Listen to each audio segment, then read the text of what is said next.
Welcome back to the TwinSpires jury. I'm Ashley Anderson here with James Scully, Darin Zoccali, and Nick Tammaro. It's a grand jury because the stars aligned, and we have a big weekend of racing, so it's good to have a four-person panel to cover Del Mar opening weekend, some major stakes at Saratoga, and Haskell Day at Monmouth Park. We'll be giving our picks on the Haskell at the end of the show instead of doing our typical "What else are we watching for?"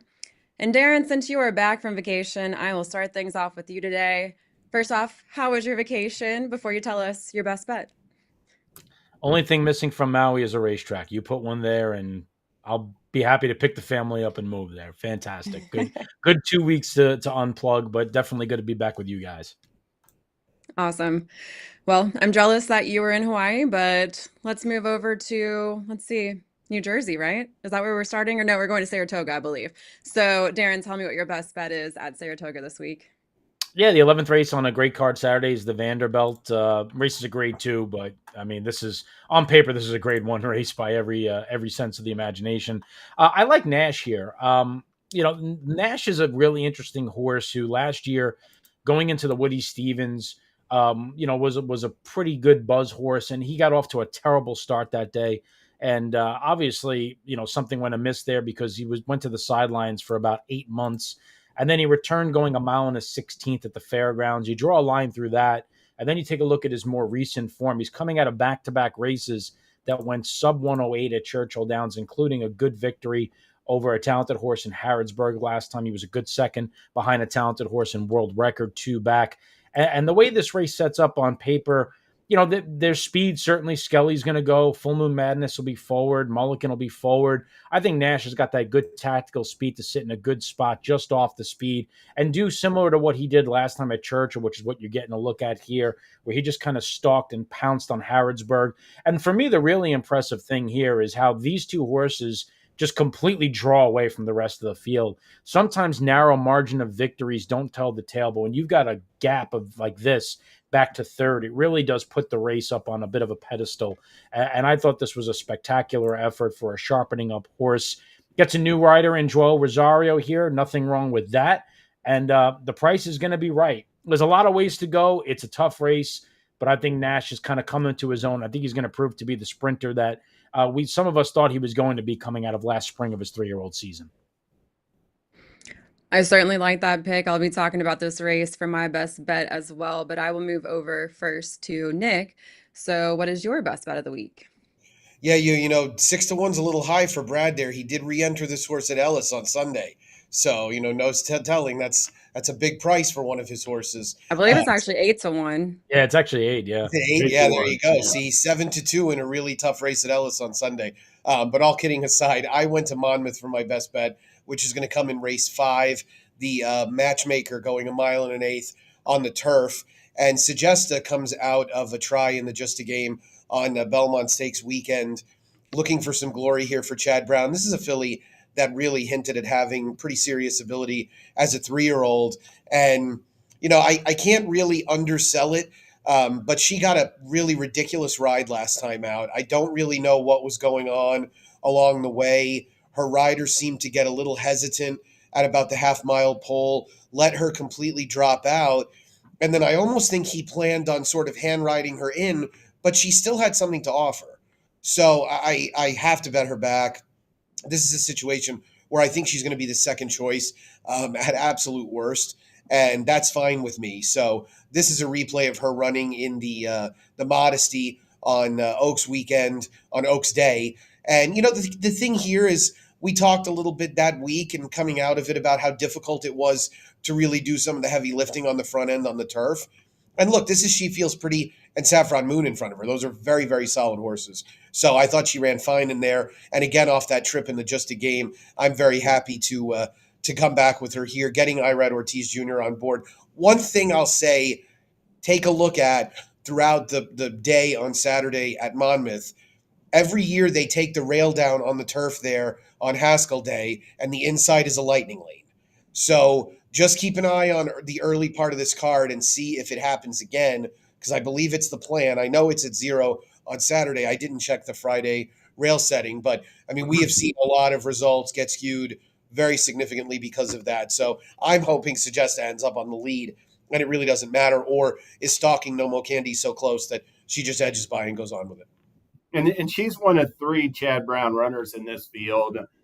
You also have Five Towns from Grand Motion and Sacred Wish for George Weaver, and you mentioned No More Candy. Really, there's only one of these seven runners, Madam Mischief, who isn't going to at least take some money.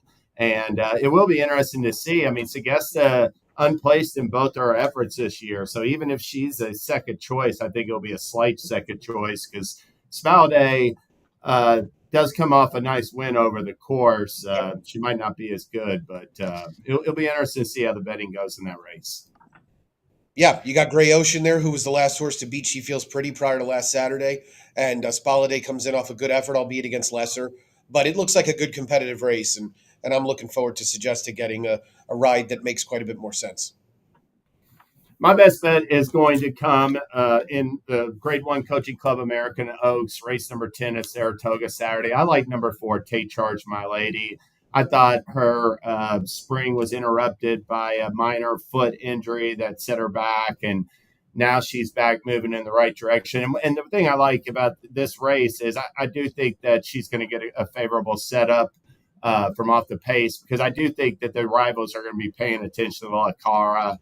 I thought that the complexion of the Acorn scratch when Shred the Gnar was an early scratch in the morning, and that left no pace in there and left La Cara loose on an easy lead.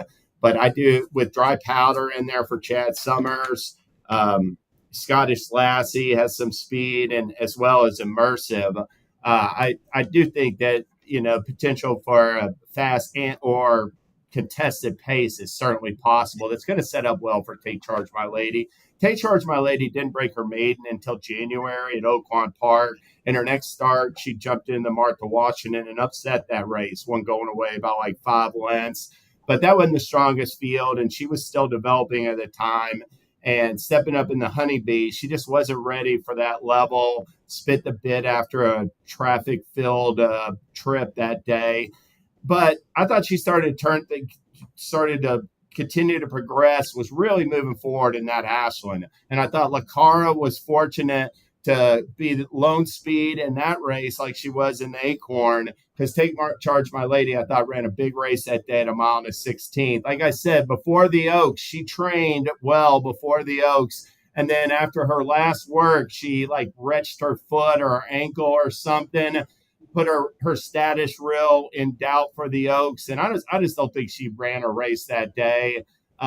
She came back to the work tab 3 weeks later, and I think that now she's moving in the right direction. And I really like her last win from a confidence class perspective, because I know Immersive had a troubled trip, but she was 2-year-old champion, a multiple Grade 1 winner, and beating a rival like that, I think, is a real positive for Take Charge, My Lady. I liked how she gutted out that win last time. I think she'll keep moving forward. I love the fact that McPeak sends her to Saratoga, and she works over the slower Oklahoma track, a bullet half mile and 47 flat. I think she's sitting on go, gets the right setup, and I'm taking number 4, Take Charge, My Lady, in the CCA Oaks. All good arguments. And I know Nick is going to talk about La Cara in our next segment. So I'll just switch it back to the Vanderbilt because I'm going head to head with Darin here. And admittedly, I was a little less bold in my choice. I ended up with Mulliken, who is 7-2 on the morning line. But I do feel like he's a bounce back candidate here in his third start of the season. He was over a sloppy track his first 2 starts of this season, and cutting back to 6 furlongs, I think, can benefit him here because he had the lead at the top of the stretch in his last 2 starts, but was overtaken. And we're watching right now, Bookham Dano is going to end up winning this race at Belmont at Saratoga. I believe that's the replay we're watching right now. But looking at the fact that we're probably going to get a fast track this time around, and Mulliken has put in really sharp workouts ahead of this. Look, he's not going to be the price that Darin's going to get likely with Nash, but I do think that he is coming into this race sharp and ready, and with that cutback will benefit him. Scully, like we said, is going to go to the front, Full Moon Madness as well, probably Baby Yoda. But Mulliken, who is going to go to the front, he was on a 4-win streak last year, going toward the front or sitting right off that early pace setter. I mean, he does need to go up to the front, and he's going to contend with a lot of speed, but I just think he's going to get the job done. He's always in contention, unless we're talking about 2 starts back when he finished. Was it 2 starts back? He finished 5th in the Churchill Downs Stakes, but that was a tight finish with 4 horses, and then he was a length and about a length and a half back, but he had that lead at the top of the stretch, like I said. So cutting back, I think it'll benefit him. Nash, I did look at, especially the way he ran that 6 furlong race at Churchill in his last start. And then I even thought for a second about Damon's Mound, which I think is a bit of a swing, but he would really need to step up in class in this race, but comes from off the pace as well. And with all that speed, again, Mulligan is going to have to keep up with Scully, who's going to probably get the early lead, but I'm expecting him to bounce back here. Scully's coming back to him or whoever. I mean, come on. I'm sorry. I mean, watch him lead wire to wire now.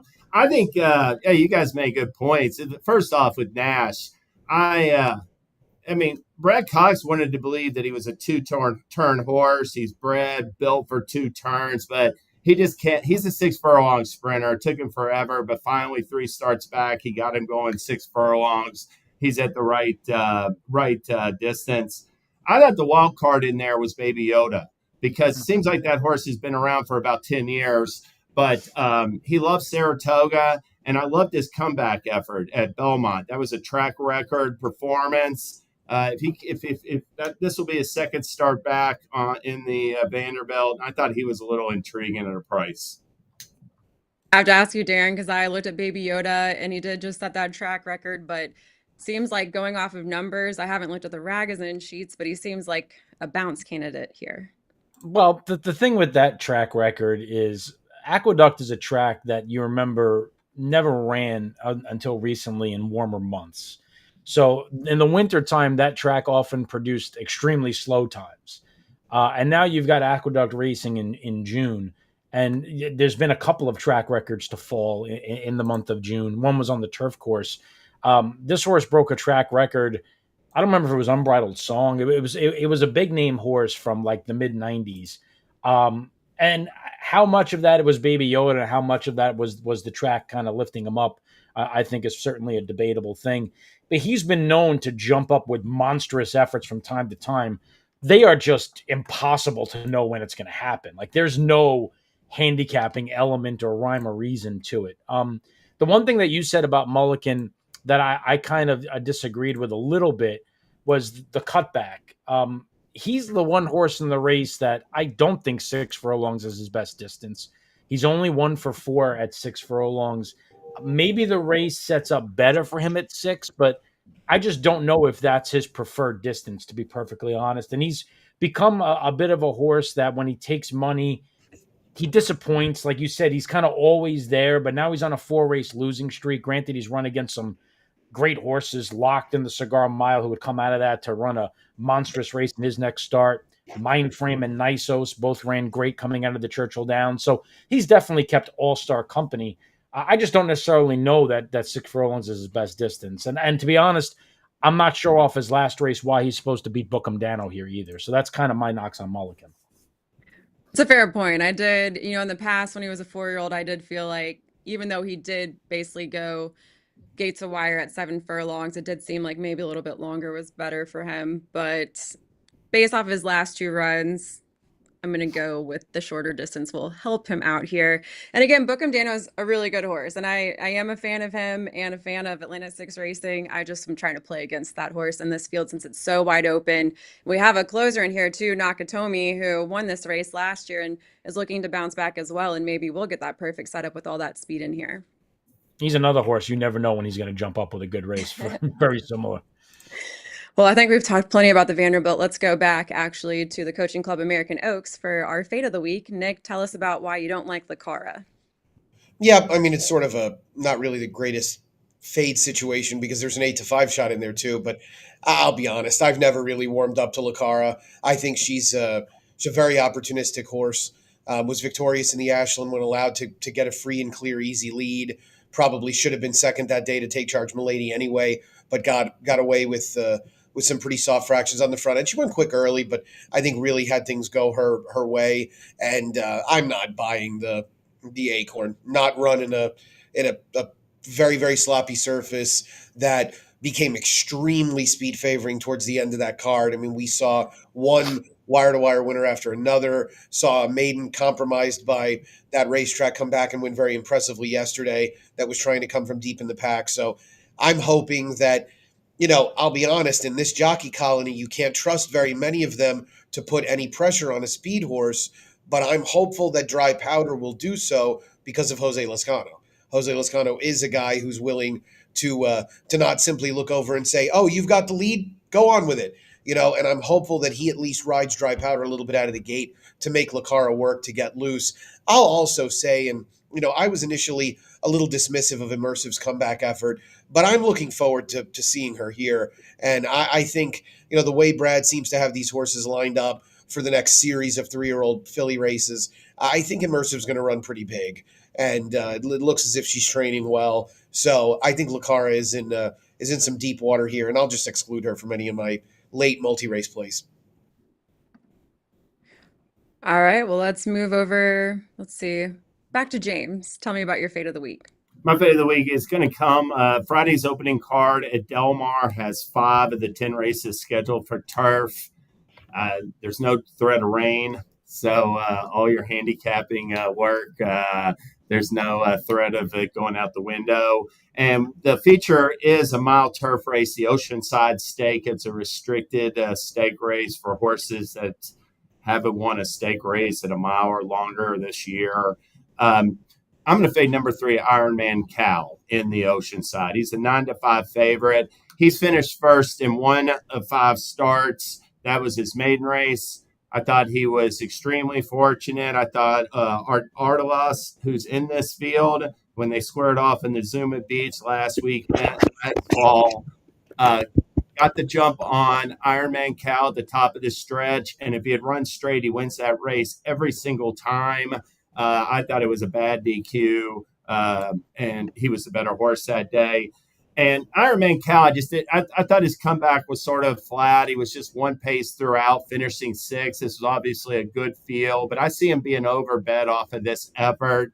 I mentioned before Artelas, who I think has a chance to bounce back for Jeff Mullins off of his last effort and run well. But there's also some long shots I'm intrigued with in this field. And with Ironman Cal, he did draw an outside post this day here, but really just was, like I said, ran sort of evenly around the track.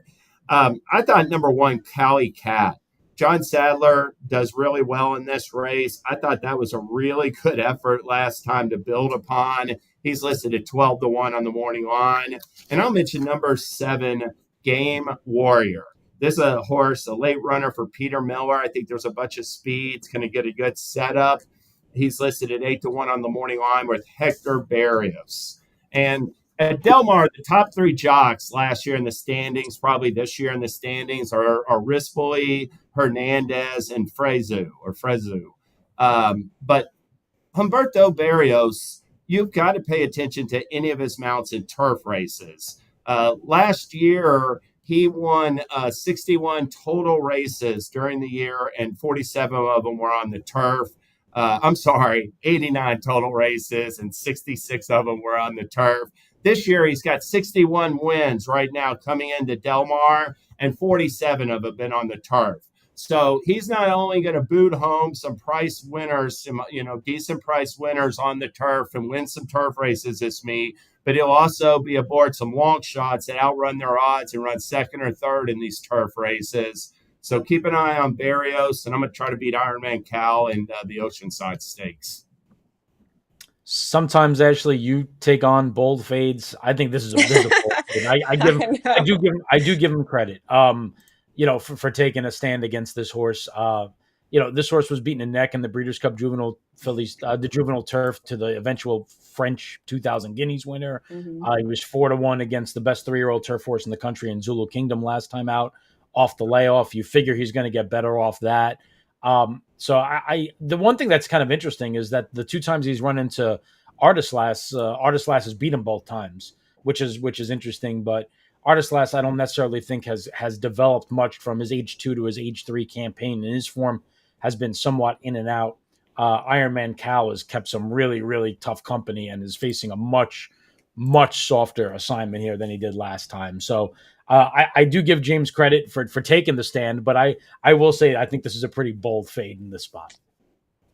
And it does Definitely hurt a little bold, yeah. bit because Andrew Brown's associated with this horse, and I love like Andrew, great guy, and love him at TwinSpires. So I won't be disappointed. I'll be disappointed from a betting sense, but I'll be happy for him and the owners if he does win. All right, well, let's see. That leaves us with Darin to talk about your fade of the week before I get to mine. So, who are you fading at a short price? Yeah, I'm going to be heading back over to Monmouth Park for their Haskell card. They've got a turf sprint on the day in the Wolf Hill Stakes, and the morning line favorite is a Vungu Vungu, a horse that comes in from South Africa, is making his fifth start here in North America. He won his debut at Colonial Downs last summer, at the end of last summer in the Haas Stakes. Went into the Breeders' Cup turf sprint out of that, and didn't run badly that day. Was only beaten 2 lengths in a blanket finish. Then got beat in the turf dash at Tampa, and then went to Maidan, where he was not a factor. This horse is probably getting bet similar to the horse that James faded off of the company that he's kept. But I'm going to be honest, I just don't necessarily know how good this horse really is. I like playing against horses that ship back from Dubai.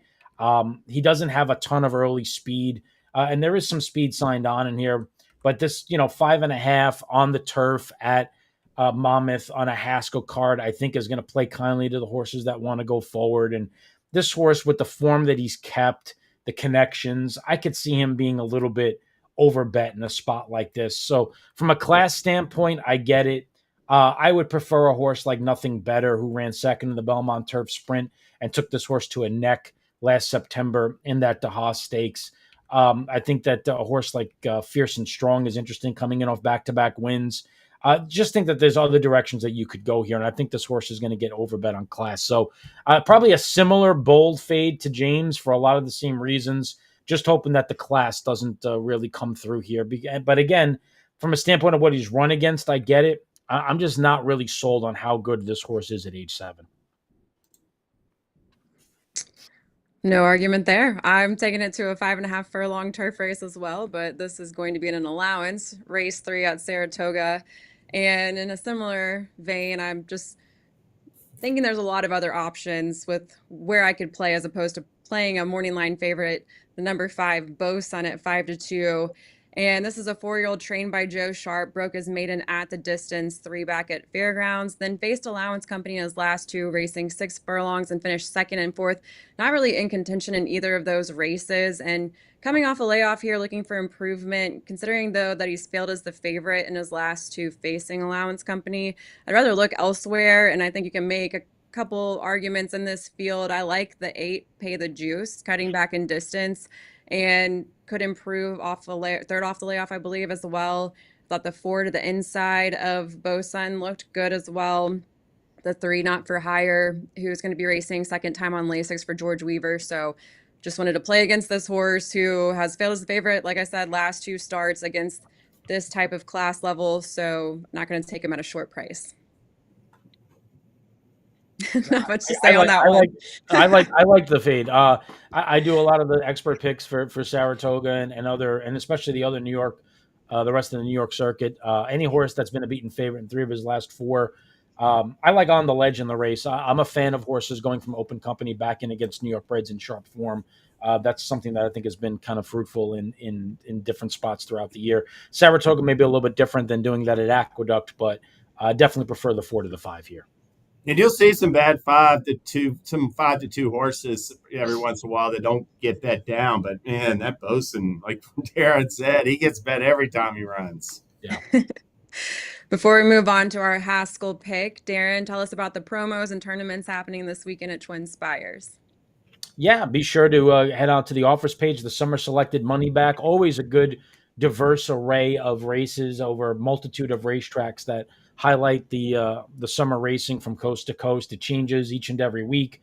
So just be sure to be opted in. Check out the list of races that we have in there for this weekend, and be sure to wager those on those races with a little bit more confidence. If your horse runs second or third, get your money back up to $10. So be opted into the summer selected money back. And for the tournament players, a really cool offer.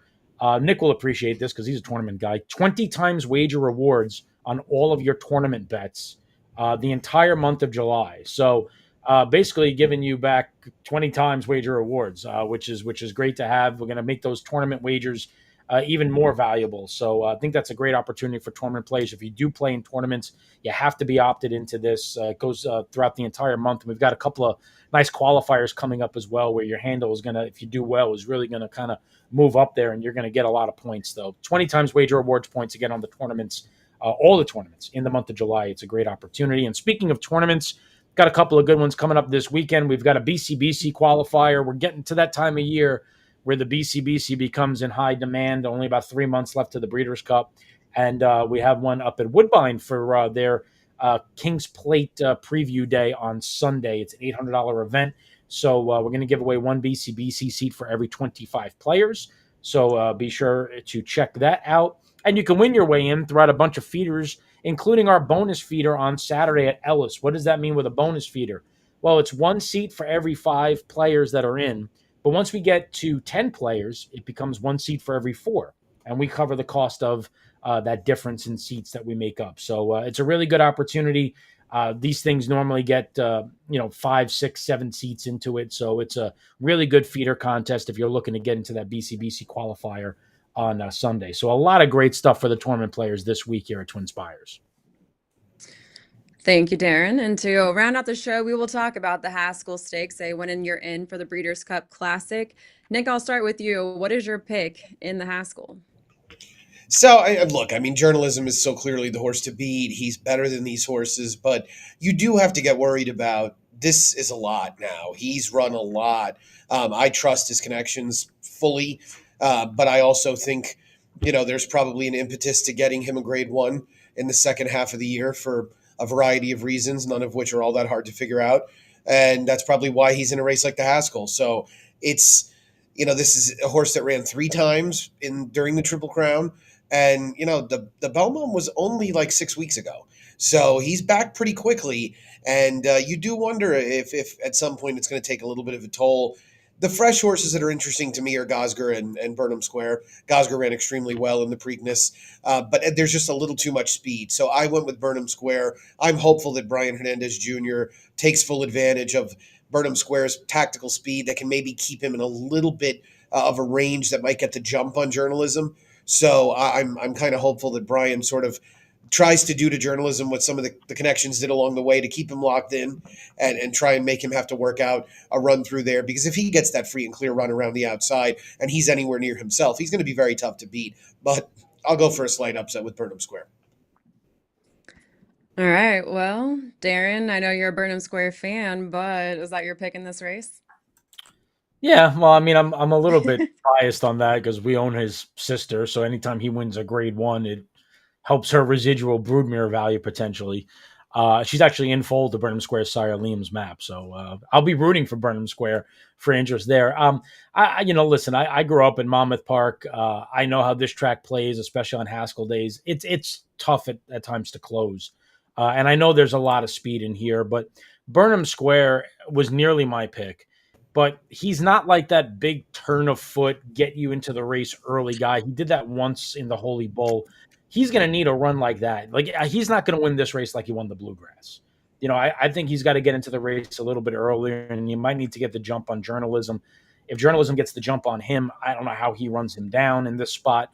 So for those reasons, I went to Gosger just from a standpoint of I always worry about closers in this race. And there does seem to be a good bit of speed signed on, but Gosger is shown to be versatile. I think he can lay close. His debut, he showed he can come from off it and run well. His Preakness, I thought, was really a fantastic effort, and you're going to get a look at that epic stretch battle here. That's journalism, of course, with all the trouble that he runs into here, and at one point or another, nearly sending Clever again over the rail when goal-oriented comes over on him, and Gosger benefits from this, getting the jump on everybody. And I thought Gosger's not stopping here. Journalism just digs down and finds the extra gear that he has. Because if you take a look at it, Sandman's not really getting any closer to Gosger. So Gosger ran really well. And if he runs this race back, he's got a legitimate chance. I think the dynamics of this race from a pace standpoint are fascinating. I don't know what goal oriented is going to do from this outside draw because I really don't think he's that fast early. And I think we saw that in the Preakness. And maybe Flavian Pratt's going to be under instructions to go. I don't know how he wins this race from the outside draw from off the pace. So that kind of makes it a little bit more interesting. But I think Gosga can sit in the first flight of stalkers, get first run. And if he's able to get separation in the short stretch at Monmouth Park, it might be good enough for him to get to the wire first. 5-1, I think, is fair value on him. Journalism, without a question, is the horse to beat, and you don't need me to tell you that. I'm just looking for Monmouth to play like it typically does, horses that are closer to the pace, and I think that would benefit Gosgar. James, what about you? Yeah, I'm with Darin. Listen, last year in the Breeders' Cup Classic, 3-year-olds ran 1, 2, 3 with Sierra Leone, Fierceness, and Forever Young. And all three of them were in the Kentucky Derby. All three of them were winning Kentucky Derby preps early in the year. And, sometimes these 3-year-old form will hold throughout the season. But, sometimes as well, there's 3-year-olds who just weren't ready for the Derby, who come along, after it and can make an impact. We saw Arcangelo. He was nowhere near. He wasn't running in any Kentucky Derby preps a couple of years ago. Jump into the Triple Crown in the Belmont and then go on and be champion 3-year-old. And I look at journalism as far as most of this field goes. It has, experienced and, proven form. He'd have to be off his game to lose. It would take an up-and-coming 3-year-old type, in my eyes, to really beat him. And that's Goskar's profile, in at least right at this point. And we'll find out more on Saturday. But, after he broke his maiden in mid-February at Gulfstream, he was freshened up until this Lexington Stakes. I thought this was visually a very, impressive, good-looking win. It wasn't the fastest race, and he wasn't fast enough to step up and beat journalism or top 3-year-olds at this point. But he ran a lot faster in the Preakness, took a big step forward. And if he's still improving, there's no reason why, in my eyes, he can't keep progressing off of that race. I went back and watched the Preakness recap again. And when he gets clear and deep stretch, I think that there might be something to what Walsh and Saez are saying, that he sort of just gets lost, by himself on the lead. And, if he keeps developing, he's got a shot to step up and run a winning race in this spot. He'll offer a much better price, and I'll take a shot with him in the Haskell. Well, I feel like we're not much help for people watching as far as giving different opinions, because earlier this week we talked about this on the roundtable, James, and I was leaning toward Gosker, but then as we were talking through it, I did start to think a little bit more on Burnham Square for similar reasons that Nick gave. But I think we all are going back and forth on Gosker, Burnham Square. And for me, Burnham Square just last out was barely beaten in the Matt win. Obviously, in the Kentucky Derby, he didn't have the smoothest trip. And so I kind of drew a line through that. He impressed me in the Bluegrass. But you make good points, Darin. As far as run style, journalism is arguably the better horse between the two who are going to be coming off the pace. And it is really journalism to beat, but I don't want to play a 4-5. I don't think any of us here want to play a heavy favorite, and he's making his 7th start of the season. So I ended up with Burnham Square at 5-1, but I think we'll get a good price either way. If we go Gosker, Burnham Square, I think you can probably throw out a few in this field. I don't know about goal oriented. I know, James, you brought up on the roundtable that Bob Baffert has 9 wins in the Haskell, but I'm not really feeling overly confident with goal oriented in his 4th career start, breaking from the outside as well. So for me, it's Burnham Square off the pace, trying to beat the heavy favorite in this field.